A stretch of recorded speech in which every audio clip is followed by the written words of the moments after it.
Sponsorship for this episode goes to Dan's Rentals, who's been a longtime supporter of the Kevin Unscripted podcast.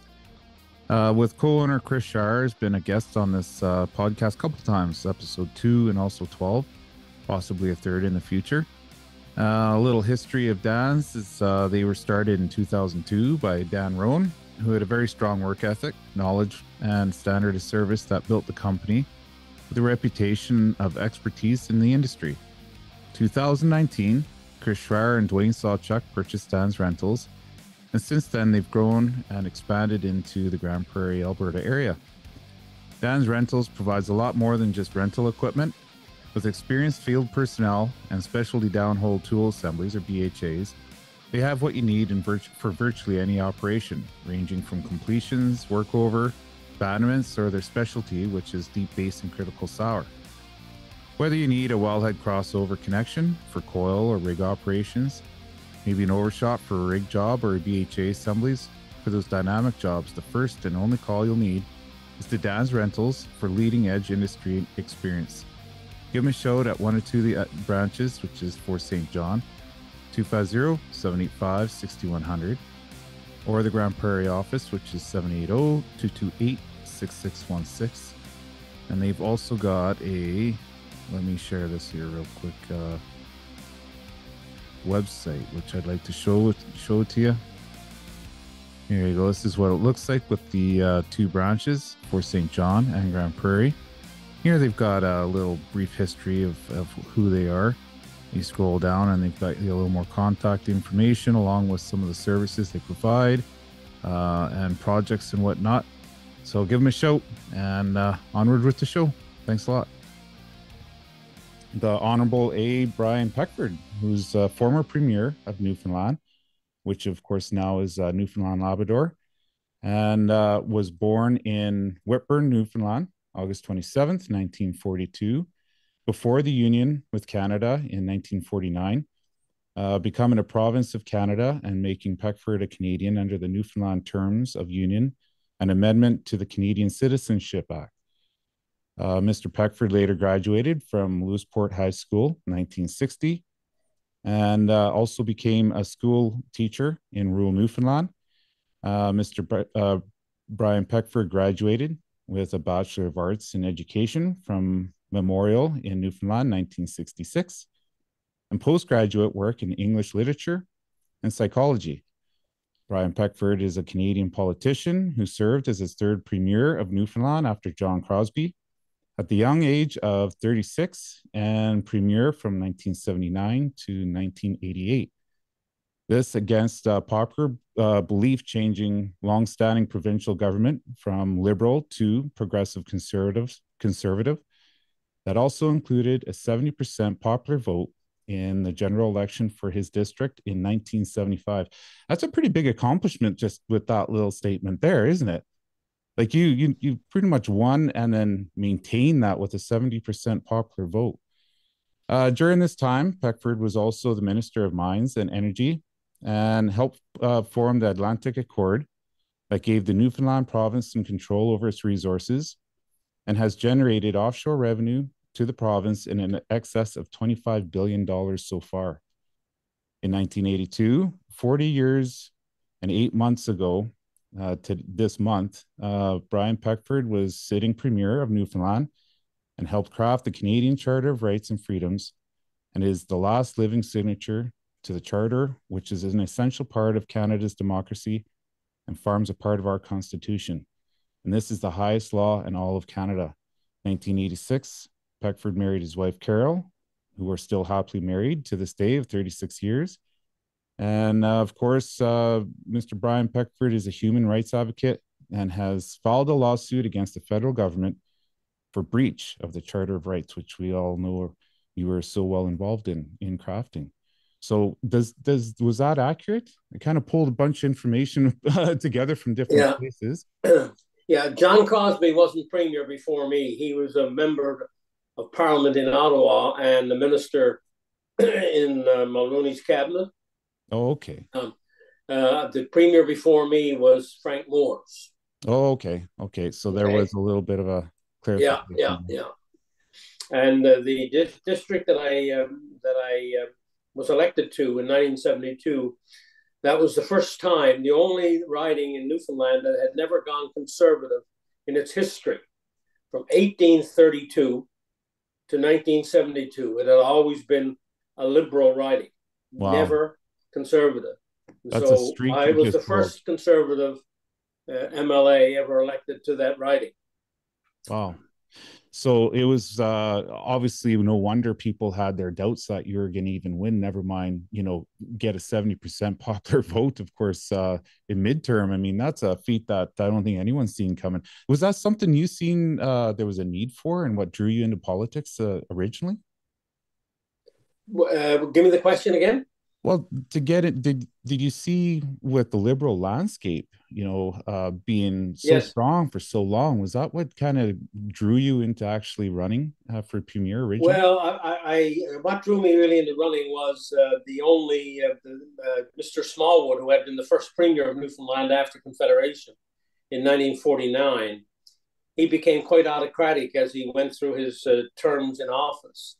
And so it was really in opposition to what he was doing or not doing, a combination of both, that I sort of got involved in politics. I was a high school teacher, as you said, but became increasingly concerned with the direction that the province was going, and therefore decided to throw my hat in the ring.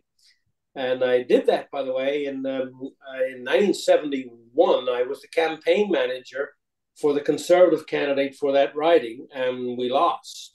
Mm. And I ran myself the next spring because the election was a tied election and caused a second election to happen the next spring in March. And it was in March that I won. But I sort of got my feet wet, and I had never run a campaign before. I was from scratch. I was just got so interested in it that I made it my business in a very short period of time to learn about how to campaign. And of course, a lot of it is common sense if you really think about it and you're really interested in it. And I'm living sort of proof of that. I'd never had any experience. So here I was immersed in local politics. And after the election that we lost when I was campaign manager, I became president of the local Conservative Association there, all of about 6 people. But between October 71 and March 72, I was able to increase the numbers of people that were involved in the party, so that when I ran for the nomination against, I think it was 3 or 4 other people, we had a packed hall, and I was able to win. But nothing came easy for me because I wasn't supposed to win that nomination. And a number of former students got involved. And you know what youth are like when they get involved and get committed. Yeah, they can really make a big difference. So a lot of students of mine, right up until then, got involved in the campaign, and some former students of mine as well. They helped me a lot. And so I won the nomination, and then I wasn't supposed to win the riding in the upcoming election because the person who was the sitting member was from that riding, and I was not. And he was from a very famous family from that riding that had been there for generations. And he was a minister of highways, as it was called at the time, not transportation. And so you were running against, and he won, almost by 1,000 votes in a small riding just a few months before. Man, insurmountable odds, so far? Yeah, so I think I'm a good example for a lot of young people who might be listening to this or watching this. And so the party did not back me. The local people had to raise money, $1 bill and $2 bills before the loonies and the toonies were on the go. Yeah. And in order for me to finance it, so I had to go to my local bank and say to my bank manager, "Don't bounce any checks." And he said, "What do you mean?" I said, "Well, I'm going to be writing checks." And I said, "After this is over, I'll either have my job back as teaching, unless the existing government tries to get rid of me, but I don't think they will. I think it's too dangerous now to do that. So I'll either have my teaching job back, where I'll set this up as a loan, or I'll get elected and I'll have an income. So either way, I'll have an income, and we'll establish the loan and all the rest of it after the election is over. What he said, well, well, I can't do that. I said, well, yes, you can. You just did it. And I walked out because I didn't have time. We were late getting the nomination going, so I only had 9 days to campaign, and I had over 35 communities to visit in a very, very rural riding with 3 islands involved in it as well. Mm. So I started the campaign around the district, and by the end of the ninth day and the election day, I won, I think, by 30 votes that night. Oof. And then the university vote came in the next day, and I won that by like 90 or 95%. And so I won the riding first time round by about 150 votes. Well, persistence and obviously strong personality for influence is definitely what helped you out greatly. Not only with this election, but with crafting the Charter of Rights. Something I wanted to kind of go in there too, because it highlights, I think, the tenacity that obviously served you well as you were premier, and all the way up until now. I mean, it was obviously a moral compass that has kept you, I think, on a track and not kind of accepting defeat. It's kind of a recurring theme that I didn't really realize until, I was preparing to talk with you. It's obviously a part of who you are and your character, because it's coming to light in not only the overview that we just read through, but if you don't mind, I'd like to go over a review over the Charter of Rights, because that kind of highlights some pretty interesting nuances there too that kind of speak to what you just outlined. Yep. It's fairly lengthy, but I'm gonna kind of point out some things here about it that I think are kind of key points, so to speak. The Charter of Rights and Freedoms, also known as the Charter, protects the basic rights and freedoms that are essential to keeping Canada a free and democratic society. It is a powerful force for progress, protection, and fairness, with the power to influence our society by interpreting laws and policies. The Charter ensures that the government or anyone acting on its behalf doesn't take away or interfere with these rights or freedoms in an unreasonable way. Since 1982, the Charter has been an essential part of Canada's democracy and shaped our identity as a nation. The Charter affirms that we are a multicultural society and that it must be read and understood with that in mind. The Canadian Charter of Rights and Freedoms guarantees the rights and freedoms set out in its subject only to such reasonable limits prescribed by law as can be demonstrably justified in a free and democratic society. So demonstrably, it's a bit of a key word there that I think we will probably end up touching on here in a bit. The rights sorry. Go ahead. The rights and freedoms guarantee in the Charter how governments act, including the right to equality, freedom of expression, and the right not to be deprived of life, liberty, or security of the person, except in accordance with the principles of fundamental justice. It also protects the rights of First Nations, Inuit, and Métis in Canada. Now, this part is kind of getting to the root of it. The roots of the Charter lie in the desire for Canada to gain full control over its constitution. Because Canada's original constitution was an act of the British Parliament in 1867 that only Britain had the power to change. In 1980, Canada and its provinces began a collaborative process to bring home the constitution and to incorporate the Charter of Rights and Freedom. A committee of Canadian parliamentarians representing all parties considered more than 1,200 written submissions and over 300 testimonies to develop the Charter. Receiving approval from Britain for the last time, Queen Elizabeth II signed the Act on April 17, 1982 in Ottawa. This action gave Canada control over its constitution and guaranteed the rights and freedoms in the Charter as the supreme law of the nation. That's important. Now, this part here is kind of interesting. The Charter took 17 months to draft, involving 11 First Ministers and the Prime Minister at the time, Pierre Trudeau. It involved negotiating that included Pierre Trudeau walking away from the negotiations table, and resulted in 3 provinces taking Trudeau to court, resulting with a Supreme Court ruling against Trudeau and the federal government to bring him back to the table September 28th, 1981. So negotiations were stagnant for 2 months until the final 3 days of negotiations, November 3rd, 4th, and 5th. And this is the part that I was talking about with the tenacity.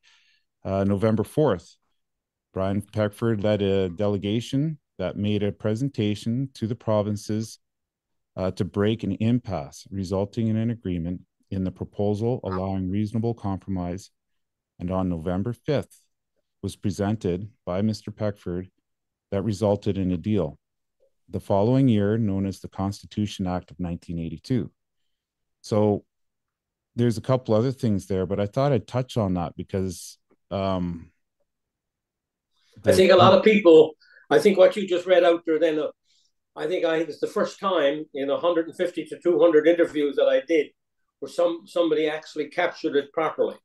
Believe it or not, but it's true what I'm saying to you right now, because most people don't understand that it took 17 months to negotiate, that the federal government walked away from the table and was going to unilaterally bring in their own charter without consultation with the provinces.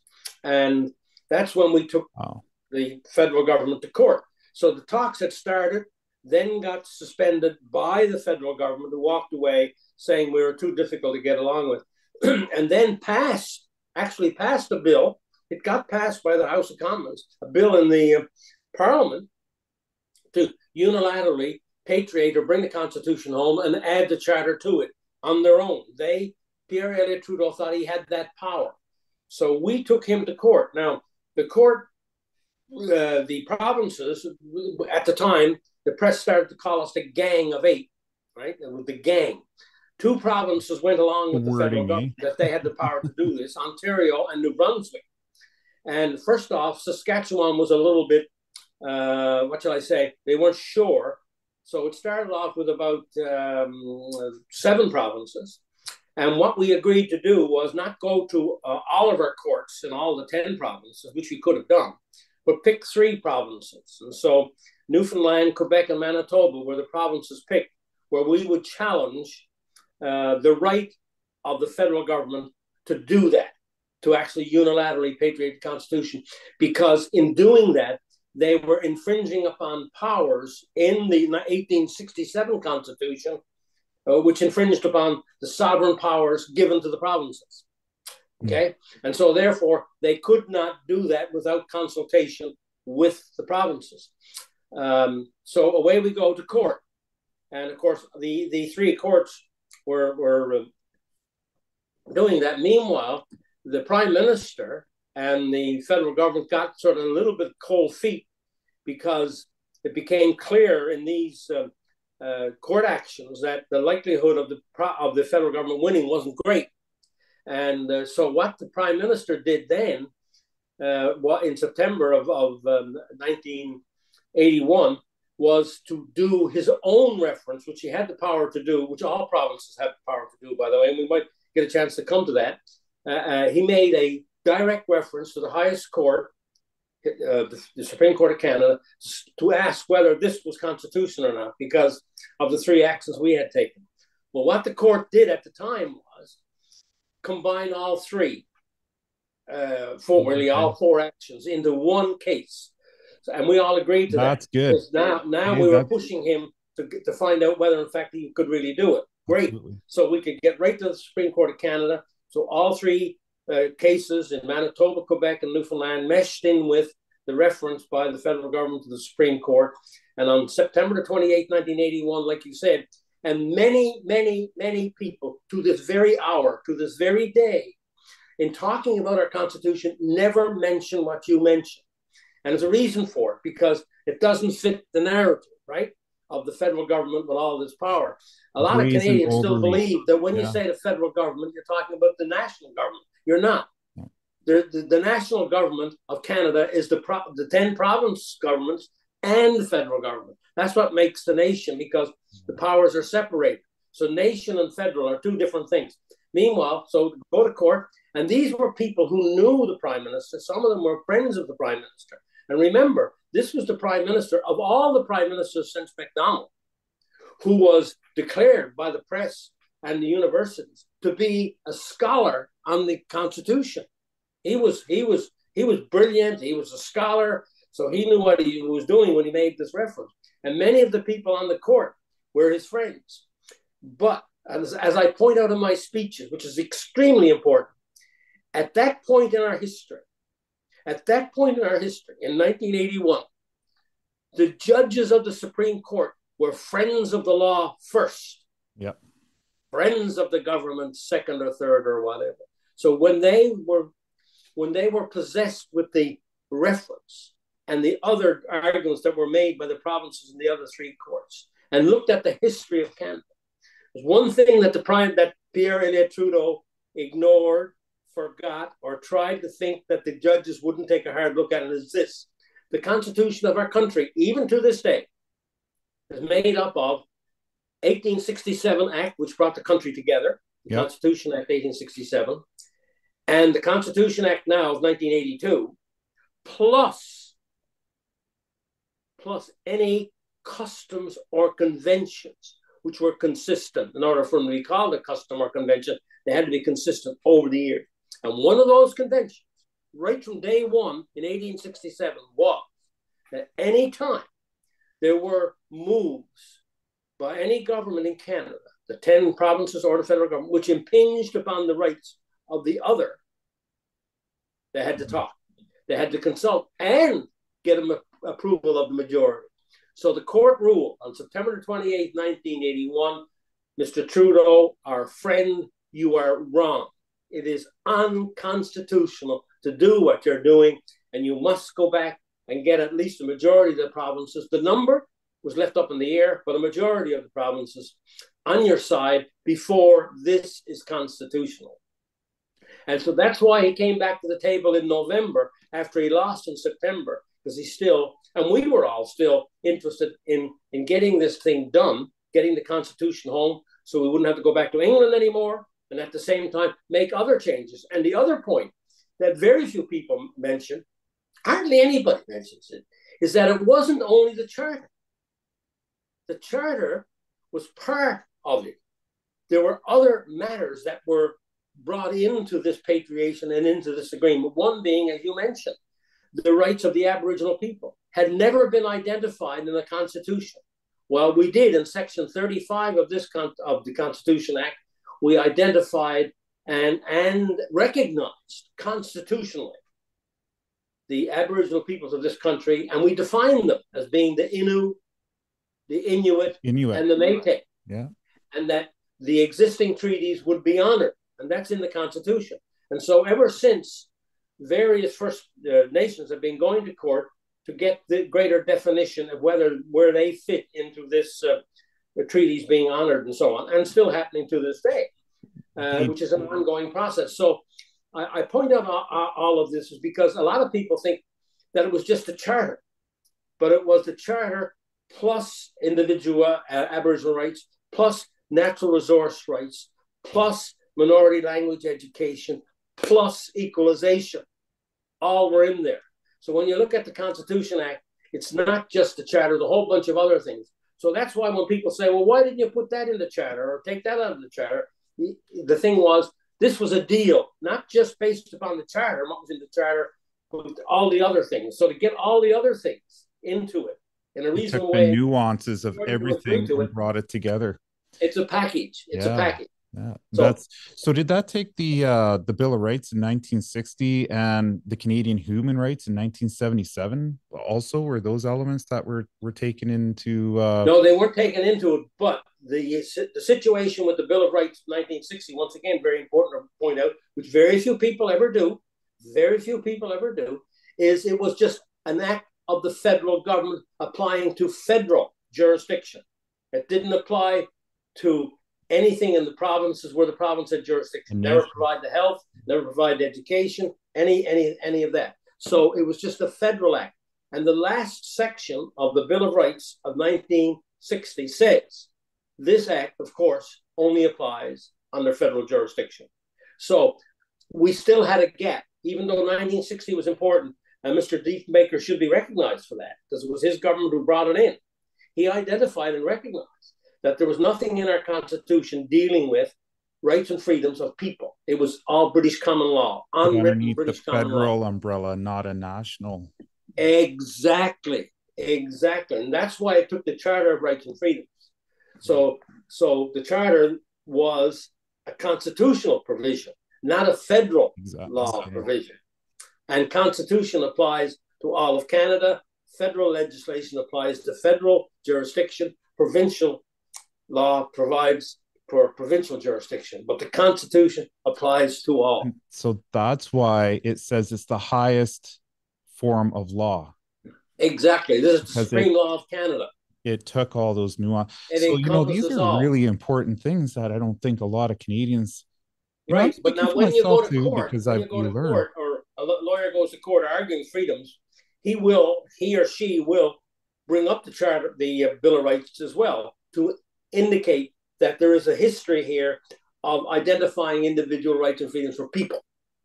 Right. So it's a complementary thing, which assists lawyers in their argument to show that not only in 1981 were there people recognizing that something should be put in writing as it relates to the rights and freedoms of individuals, right? But now it needs to be encompassing all of Canada. And that's why we did what we did in 1981, which became the Constitution Act of 1982. Did all of the provinces sign the charter? Or were there parties that were, because you said that a majority had to? Yes, Quebec didn't sign. Okay. They were the only province then. Right. It was nine provinces in the federal government. So the agreement that we signed has 9 premiers' signatures and the prime minister. The other thing that people don't recognize, they send me in the mail and they call me because I'm very busy. I get anywhere from 20 to 40 emails an hour. Wow. And so I'm very, very busy and doing these kinds of interviews and talking to people and doing other live speeches and so on in the area where I live. But the other thing people don't realize, they want me to sign the Charter of Rights and Freedoms, which they can get copies of off the internet from the federal government website. And on that charter, there's only one signature. And that's illegal. That's unconstitutional. And so I can bring that up if you'd like. Actually, I can share this. I kind of prepared for something. I wanted to touch on this, and so if you don't mind, I'd like to just bring this up, and we can reference it. Yeah. Can you see that? Yes, there it is. Yeah. So that is not correct. That is unconstitutional because Mr. Trudeau's version of the charter was defeated by the Supreme Court of Canada. So his signature on this new one that passed is only valid if you got all the signatures of the first ministers on it, because the Supreme Court said in order for this to be valid, you need to have a majority of the provinces on side. So my signature should be there. Bill Bennett's signature should be there. Peter Lougheed's signature should be there. Alan Blakely's signature should be there. Sterling Lyon's signature should be there, right? In Ontario, Premier Bill Davis should be there, right? Quebec, they said no, so their signature is not there. New Brunswick, Richard Hatfield, John Buchanan of Nova Scotia, Agnes MacLean of PEI, and Brian Peckford of Newfoundland. That's whose signature That's should impressive. be on that, because without those people, there would be no charter. So there's no backside to this then? That would be... So here's the insidious. Here's the insidious part of it that goes on in our country today. It's very insidious, very underhanded. Here they are on the federal government website putting out a Charter of Rights for Canada, which only has the signature of one. Yeah. Not all that were involved. Yeah.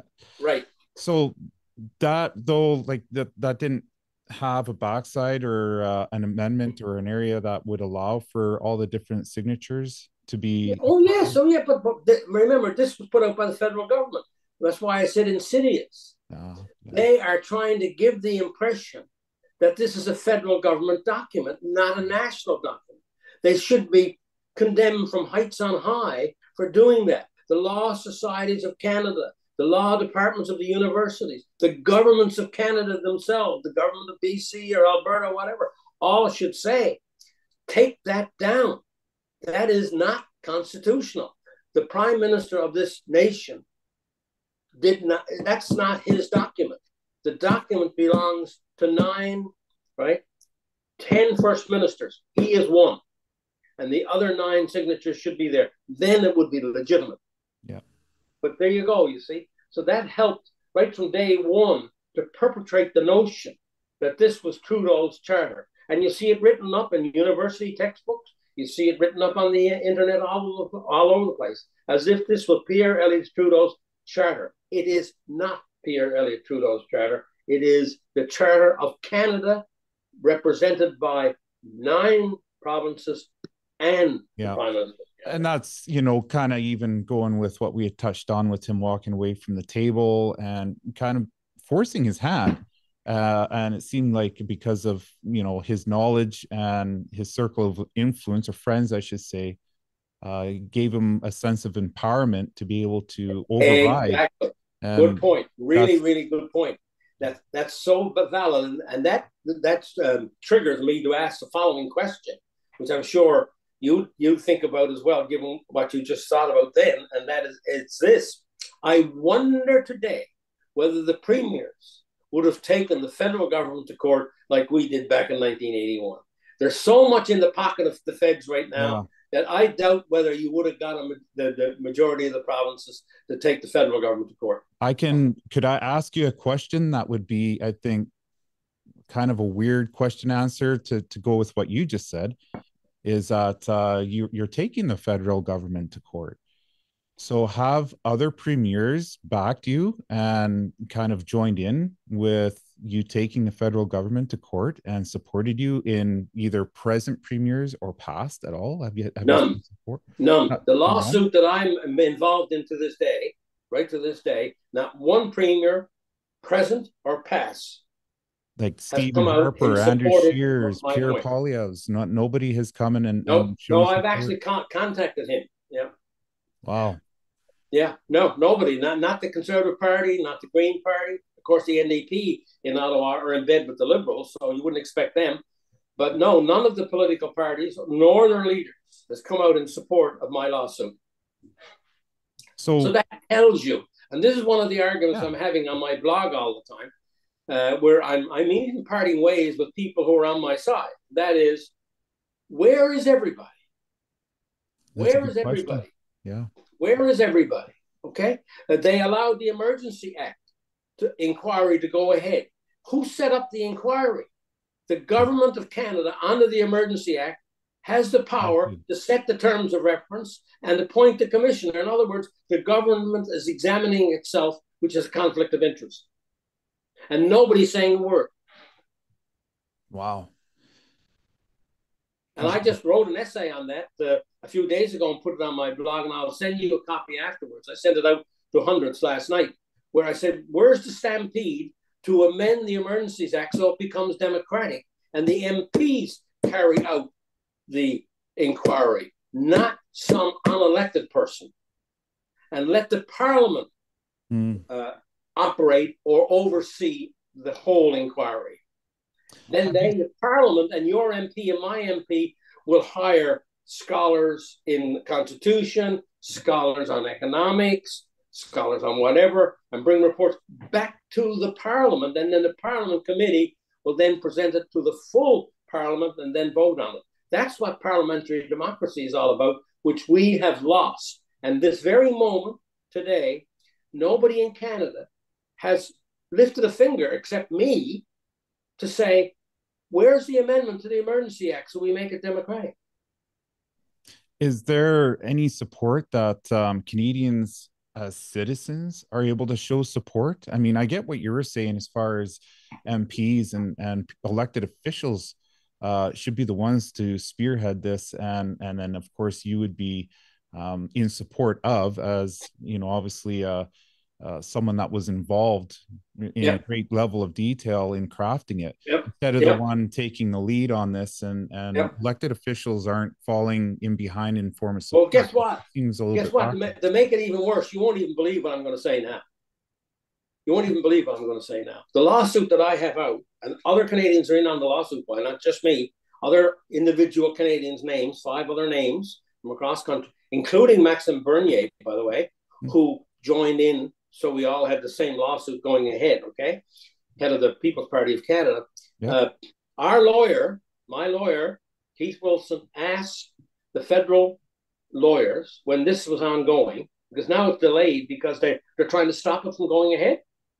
My lawsuit is being stopped by the federal government from going ahead. But when it was still going ahead and operating every day through the courts from January to June, okay, my lawyer asked, can you give me a schedule that when we get into our 5 days of public hearings, so where everybody will see what's going on, when we summarize all of our arguments, what day will you be calling our star witness, the former premier and the only living father who's first minister, only living first minister who signed the document, the charter that we're arguing here today? What day do you think you'll be calling so we can think of a schedule? Oh, no, we're not calling him. Really? So they had decided that they weren't going to call me because they were afraid to call me because I'd be talking like I'm talking now and explaining how the whole charter came together and how they've gotten the whole thing wrong as it relates to Section 1, where they can take away our rights temporarily, and why they didn't follow the tests of that Section 1. So they don't want to call me now. Add to that this so-called emergency inquiry that just completed public hearings in Ottawa. Why weren't you a part of that? Keith Wilson asked them again, put my name forward. What you had to do, all the interveners that were accepted to go before the inquiry had to put out their list of witnesses that they wanted to call. Yeah. One of the names that was put forward by Mr. Wilson and the people of the truckers' convoy was mine. They didn't approve my name being one of the witnesses for the inquiry. You were not called under, because I looked into that a little bit, and Section 1 seemed like that would probably be, something that you would have been able to use as a key witness. And in addition to that, in looking at some of the stuff, there was, I think, enforcement part 20 or 24.1, where anyone whose rights or freedoms as guaranteed by this court appealing, where you should be, as a Canadian citizen, challenge that in the court of law, because the charter was infringed on. And so any citizen should be able to take the government to task. Right. Well, what's happened is that in my case, because all of these mandates came about and I got involved, and one of them was the mandate that violated Section 6 of the Charter, my right to travel across the country. And I was getting calls and emails from people who had relatives dying in another province and couldn't get to see them, people who had businesses, like there's a businessman in Southern Ontario who's part of my case, who's got a sub office in Yellowknife, and he's in Southern Ontario. So he used to fly back and forth from Yellowknife to Toronto or Hamilton, right, to conduct his business. Can you drive from Southern Ontario to Yellowknife in a reasonable period of time? No. And conduct your business? No. So his rights were infringed upon, right? Because Section 6 says, you have the right to travel anywhere in Canada or leave Canada. That's Section 6 of the Charter. So here you have it. I mean, so when I got involved in this, I could, because this was for all of Canada and not a provincial mandate or a provincial lockdown, but a one under the Constitution, which was for all of Canada. So this travel mandate never just affected federal employees, it affected all Canadians.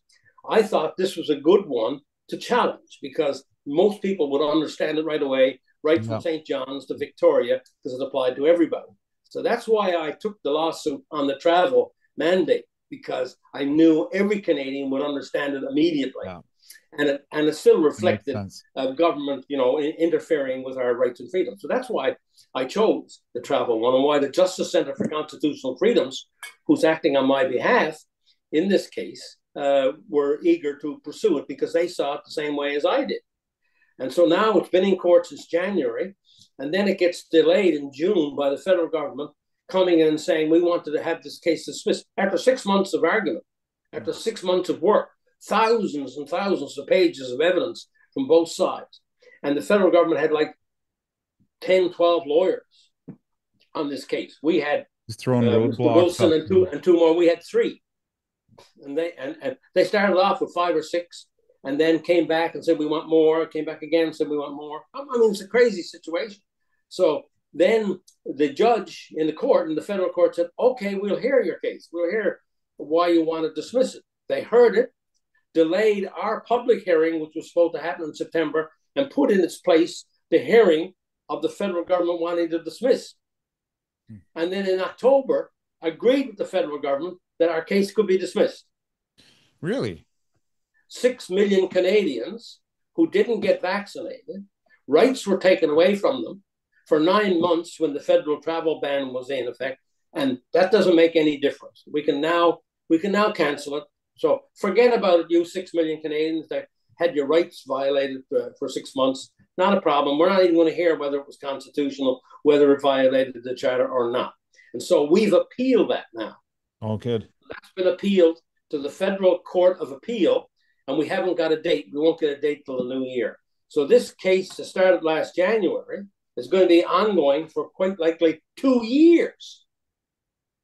Red tape there. It's going to set a precedent, and the overreach and the whole, the ball of twine that starts coming because of that is going to be, I think, a focal point based off of how this plays out. And the final ruling. Exactly. It'll become a precedent, and therefore our rights and freedoms are gone for all time as it relates to that. So this is why I keep saying to people, you don't really understand that we're on a slippery slope of losing our basic fundamental rights and freedoms as guaranteed in the Constitution. And let me just deal with Section 1, because a lot of people try to say to me, Peckford, but the government has already got you because Section 1 relieves them. And they can do this. They're justified in doing this. And I go back at them and I say, no, I'm sorry. Number one, I'm sorry I'm the only one still alive. But the intent of Section 1 was for it to apply only in war or insurrection or if the state was threatened. And that can be confirmed if you go down to Section 4 of the Charter, where it talks about delaying Parliament and Parliament being able to go ahead under these circumstances. But the circumstances were war and insurrection. Only 2 sections down from Section 1. So, and number 2, the Section 1 talks about, yes, the government can override these rights temporarily, but they must pass 2 tests. It must be reasonable, it must be by law, and the 2 that they violated is they must be able to demonstrably justify what they're doing. They have to not just justify, they have to demonstrably justify what they're doing, and it has to be done in the context of a free and democratic society. Okay, let's take a look. Let's take a look at demonstrably justify. As a former First Minister, and everybody who's been involved in government knows this, and people who have not been involved in government knows this, demonstrably justify, and any reasonable interpretation means, well, in that case, do a cost-benefit analysis. Do the benefits outweigh the costs? That would demonstrably justify what you're doing. If you can prove, right, that what you're doing is greater benefit than cost, then you can go ahead temporarily and suspend people's rights. And secondly, free and democratic society, that means parliamentary democracy. Free and democratic society in Canada, it means a parliamentary democracy. Parliament wasn't involved. It was all given over to the public health officials. So you contravene both of those tests. So you never met Section 1 to be able to do what you're doing, right? And by the way, this can be confirmed by a professor out of Simon Fraser University who did a study back in April 2021 of 80 studies from around the world, which even then showed that by August 2020, it was clear that the costs outweighed the benefit. So even if they did, does that fall underneath the notwithstanding clause? Is that the same kind of? No, that's a No, it doesn't. separate okay. Right. Well, there's a lot. That's why the federal court doesn't want to hear my argument. Yeah. That's why the inquiry doesn't want to hear my argument, because I'm the only one making that, and I'm the only one who can legitimately make it, especially the intent. But the rest of it is there in Section 1. But you know what's happened? What's happened is right after the charter was brought in and became law, almost from the day one, the law societies, the law schools of Canada started to interpret it differently than what it was meant. And so we have a whole population of lawyers and judges who were brought up under a system which thought that they could ignore Section 1. Now, add to that, add insult to injury. If you look at the charter, it doesn't begin with Section 1. It begins with, whereas this country is founded upon the principles of the supremacy of God and the rule of law. So we set up the charter under this provision, whereas Canada is founded upon the principles that recognize the supremacy of God and the rule of law. Then you go ahead and you interpret the Constitution under these two principles. Well, if you look at all of the court decisions that have been made, they ignore supremacy of God and the rule of law, and don't even consider it in their judgments based upon the charter. And this is a complete and utter violation of not only the spirit and intent, the actual words that introduce the charter. Yeah. It's that those words are part of the charter. Yeah. And the reason why they're doing this again is because over time we've become a much more secular society, right?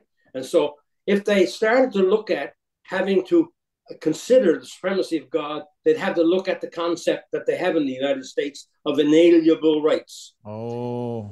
Rights means that the right of a person to his own property, a right of a person, right, to not be coerced, the right of a person to have bodily autonomy would come into play, and therefore they would then have to contradict the very things that they learn and think is the way that the charter should be recognized. So that they ignore it, because to consider it would mean that they'd have a completely different ruling than they've had. You outlined it almost like you've seen it coming, and it's right in the whole beginning part that we're just highlighting for the listener. Absolutely. Not be able to see this. It's pretty obvious, and you can get this off of the Canadian website. That's where I got this version from, and it's almost like you've seen it coming, because you probably did, with the fact that your province was liberal and you were the first one to crack that code, and you've seen something like this actually starting to come down the pike, I would imagine. Yeah, well, and I remember when we were arguing about putting in demonstrably, it wasn't in there initially. Go. And a number of us, including Premier of British Columbia, Bill Bennett, Peter Lougheed, myself, Alan Blakeney, the Premier from PEI in particular, were very insistent. We wanted to strengthen that section. And that's how demonstrably got in there. So I could be before the court, and I could say to the judge and say, Your Honor, I got to tell you, I have no axe to grind. I have nothing to gain by any of this. As a matter of fact, I have a lot to lose, in the sense that I'm putting out my own money, my wife and I, to do all of these things and to go to a lot of these places. 90% of it we do on our own expense. Some groups and organizations will pay for my transportation or whatever, and I completely tell them I don't want any fees or honorariums or anything. I want to do this as a Canadian, because I'm doing it not only for me and for the idea of freedom, but also for the other first ministers who are dead, who would be fighting with me if they were alive. Yeah. Okay. So you see, I'm a danger. I'm a real danger to the federal court and to the inquiry, because if I got before that judge, I could explain. I explain to you, and any reasonable person listening to what I'm saying, including supremacy of God, rule of law, demonstrably justified, free and democratic society. It's already in Section 4 about insurrection and war and so on, would have to conclude that that's a mountain of evidence. That means that what the lockdowns and mandates have been done, they've been done unconstitutionally. Yes, they can be done, but you've got to prove these things, which they haven't proven. Makes you wonder what the intentions are if they're going to this level and this extent of being able to attack. I think the Well, foundation that's why some people are saying, like Trudeau and Friedland and all of them, and Poilievre and all of them, they're all part of the international movement, of the Great Reset. They want to see more world government. They want to see the nation state diluted, international agreements where some bureaucrat in Brussels will make a decision for us rather than us make it ourselves in our own parliaments. And this is what it's come to. We're in a really critical time worldwide where we're up against international forces which want to reduce the power of the nation state, right? Against forces like me and others who are arguing that we can still trade, we can still be friends, and we can still get along and produce prosperity in the world, but not at the expense of diluting the fundamental unit of governance in the world, which is a nation state. Because once you get away from having common language and common culture, common traditions and common, right, worship or whatever, when you get away from these fundamental governance procedures, it's all gone. Yep. It's all gone. And you no longer have legitimacy in your own skin, if you will. You have no longer have legitimacy as a society. You become just a homogeneous mass in an international system which is governed by people who were never elected. Yep. Oh boy, I'd like to continue on here if you're willing to, but before I do, I'd like to say, just with having said that, I feel like we're lucky and a little bit behind the eight ball as a general population. We need to get our act together as Canadian absolutely. citizens and I've people got like about another yourself. 5 minutes or so. I'm coming up against another commitment. So okay, well, let's we're at I think the agreed time here.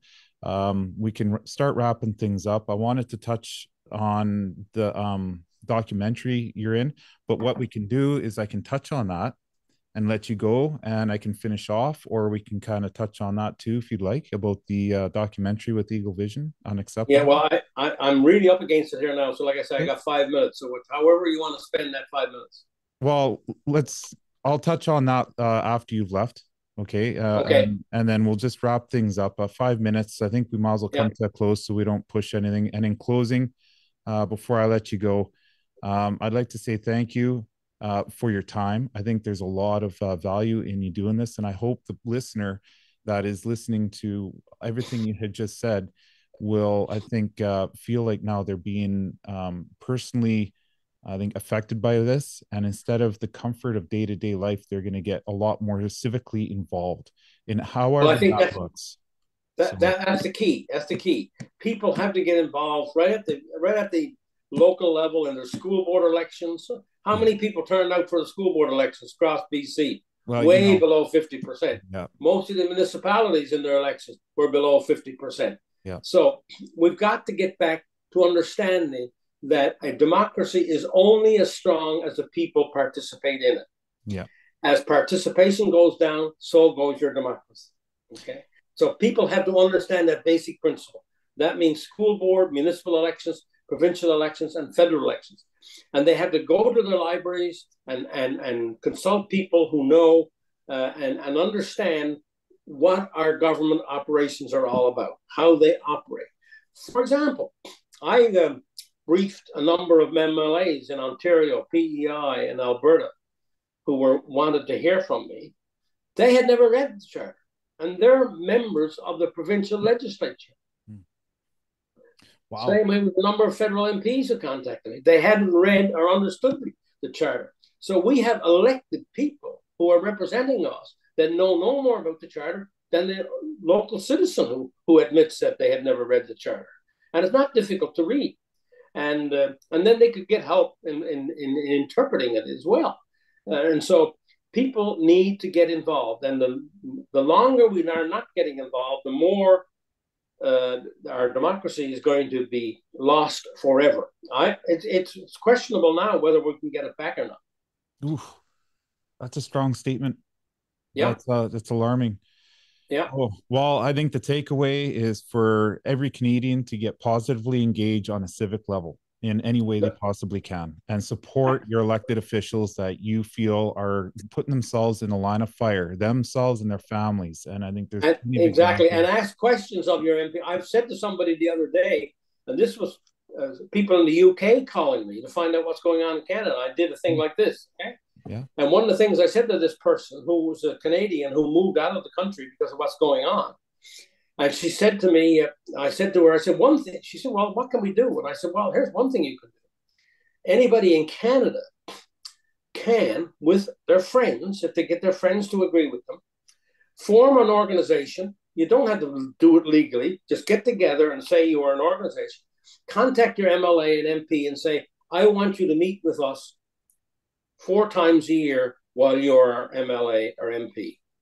Mm. You have to agree to meet with us so that we can ask you questions about what you are doing to represent us. How have you been representing us in the legislature? Oh, we don't agree with that. We don't want you to go pushing that because that's not in agreement with what the consensus on our constituency is. If people started doing that tomorrow, the whole demeanor and atmosphere of the legislature and the Parliament of Canada would change. Yeah. Suddenly, they are now being accountable in between elections. Suddenly, they got to report back, not on their basis by sending you out a little thing in the mail, which is flashy, which you paid for, right? Yeah. Which is their narrative. You would get them to answer you what your questions are. That would be your flyer to them. Sit down with us when you're back in the constituency 4 times a year, 3 times a year, whatever you decide upon, but no less than twice a year, to meet with the citizens of Fort St. John or of Fort Nelson or of wherever, Fernie, or if you're talking about in other parts, Nelson or other parts of BC, just form a group and contact your MLA or MP and say, we have formed this group of citizens interested in our democracy. Call it that. Interested in our federal system or whatever. Yeah. And we request that you meet with us 2 times or 3 times a year to talk about your participation on our behalf in the Parliament of Canada. And we are flexible on the dates that you would like to choose. Will it be in February and November? Will it be, in March, right? Yeah, that's a good idea. Or whatever. And just that one thing will make a huge difference in how your MLA looks at you, how your MP looks at you. Democracy is like Christianity. When people say, you're not a Christian because you went to church every Sunday, you're a Christian, you're more a Christian if you're practicing Christianity every day of the week in between Sunday to Sunday, right? That's what really constitutes somebody who's legitimate in their faith or in their idea. In the same way in politics, it's between elections, when your MLA is actually in the legislature, acting on your behalf, passing laws, supporting laws that you might not agree with, and you would never had a chance to have your say. And this would make sure that at least you had your say, and the MLA would have to think twice about voting for A, B, or C, because now he has a point of view from his own constituency who elected him or her. I'm going to try and get involved and actually bring something like that to the MLAs and the MPs. I have a platform here that would allow people to interact and ask questions and do exactly what you're talking about. Like when you were outlining that, my brain was just exploding with ideas. Yeah. And you don't have to do it. And you don't have to do it to their political party or the other political party. You're just citizens of Fort St. John. You're just citizens of wherever. Yep. You're citizens, all right? You're citizens of Kelowna. You're citizens of wherever it happens to be. And you are now making a formal request to your MLA to, in his or her schedule, make time to be here to meet with us twice a year in our community. Mm.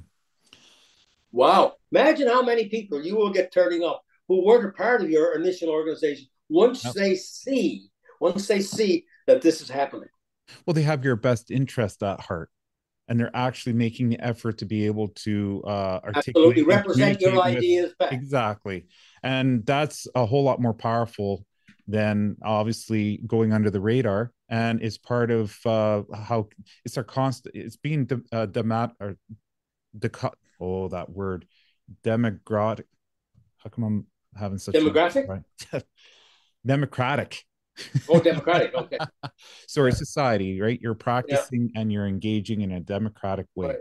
That's exactly Like for example, which I've written all the MPs on, by the way, and all the leaders. Right now, in the House of Commons in Ottawa, and just one thing a citizens group could really push is that an MP can break the law and still serve in the House of Commons. The Prime Minister has broken the law 5 times.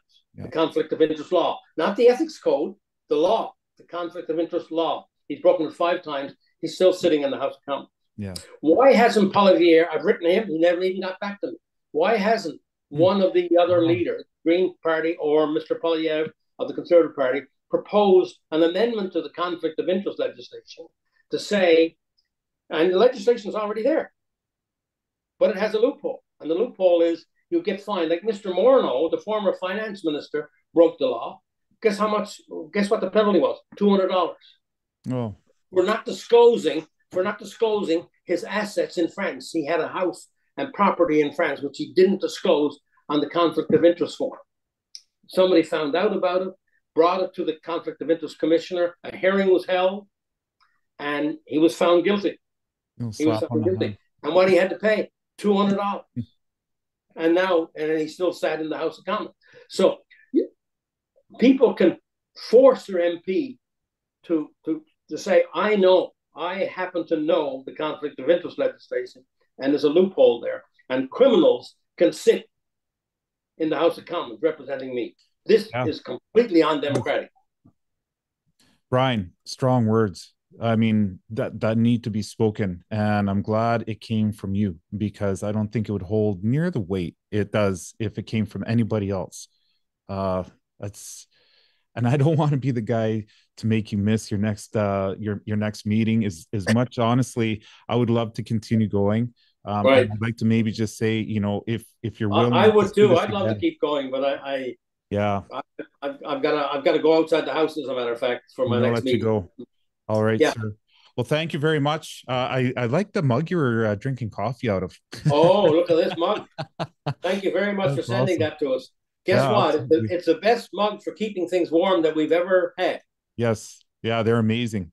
They're amazing. They really keep my coffee warm, or my tea. This happens to be tea. But the other thing I want to say before I leave. Yeah. Merry Christmas and a Happy New Year. Yes, likewise to you too. And make sure you say hi to Carol, and send her a big thank you for putting all of this together and quarterback. I will. Without her, I couldn't do it all. Yeah. And Ben Hab for putting us into contact. I got to make sure. Yeah, well, him and his family were just great. They came down to here on Vancouver Island. We did the interview here. Tremendous people, fantastic people. I only have the highest regard for him and his family and what he's trying to do. Awesome. All right, sir. Take care. Merry Christmas. And we'll talk. See you. Take care. See you in the new year. Absolutely. I'll hold you to it. Yeah. You just contact us in the new year, later on in February, March. Sounds good. Absolutely. We'll do. Yeah. Okay. See ya. Bye. All right. So that was an excellent conversation with Brian Peckford. And I just wanted to go over a couple of things here regarding the documentary with Eagle Vision.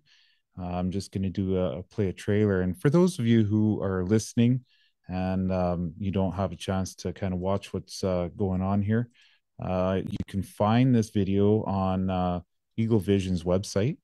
And when you go to their homepage, the website, by the way, is you just Google Eagle Vision, and You go to the top right hand corner, there's a documentary called Unacceptable, and they are hopefully releasing this next month in January of the new year, 2023, and they're looking for help.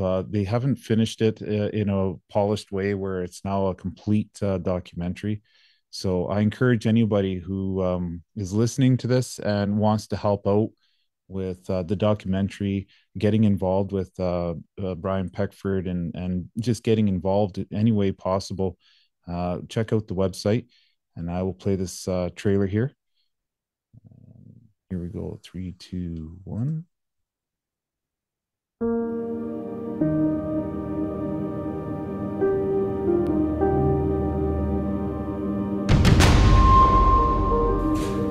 The small fringe minority of people who are on their way to Ottawa or who are holding unacceptable views that they're expressing do not represent the views of Canadians. Everybody. It's shocking.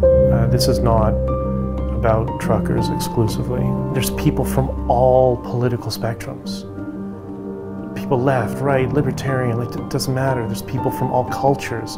Everybody is fed up with the divisiveness.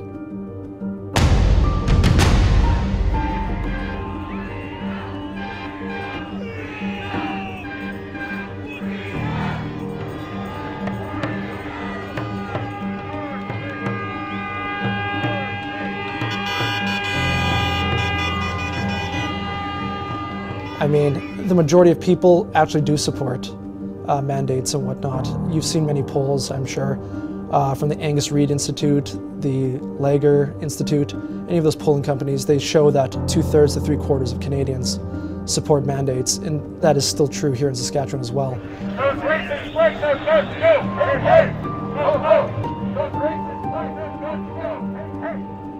The standard that I worked to in Canadian journalism for 20 years was not being followed.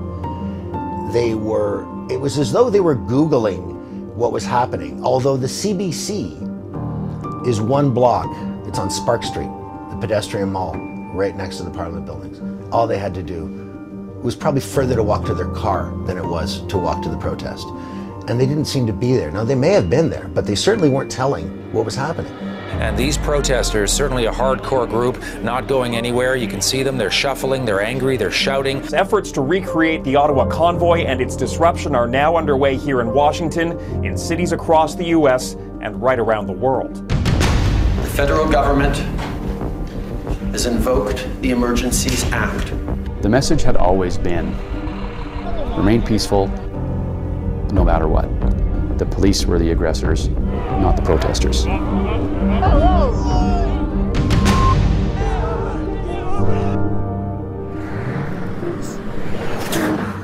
I didn't think I had any more tears left to cry, but there really is. These guys are heroes.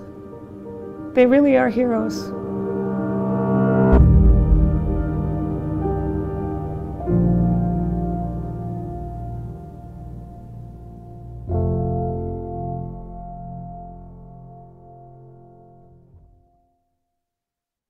So that trailer is just over 3 minutes, and I hope everybody got a good sense of appreciation for this episode and the time that Brian had with us. I think there were some things there that I found, somewhat alarming, and the only way we're going to be able to, I guess, make people more aware of what's going on is to share this episode. Or maybe, it doesn't have to be this episode, any episode that you've seen Brian Peckford being interviewed on.